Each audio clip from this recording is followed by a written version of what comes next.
আসসালামু আলাইকুম। আজ বানাবো অসাধারণ একটি শাকের বড়া। সেজন্য আমি সরিষার শাক নিয়েছি।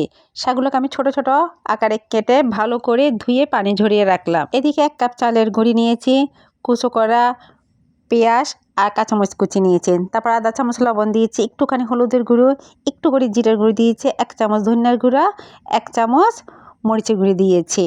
তারপর এগুলো আমি ভালো করে পানি দিয়ে শাকের সাথে মিশিয়ে নিয়েছি। মাখার পরে আমি একটা ফ্রাই প্যানে তেল গরম করতে দিয়েছি। তেল গরম হয়ে গেলে আমি আমার পছন্দ সাইজের বড়াগুলো শাকের মধ্যে দিয়ে দিলাম।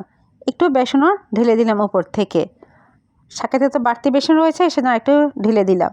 তবে এটা আমি উল্টিয়ে পাল্টিয়ে মচমচা করে ভেজে নিলাম। এরপরে এগুলো আমি তেল ঝরিয়ে উঠিয়ে নিলাম প্লেটের মধ্যে।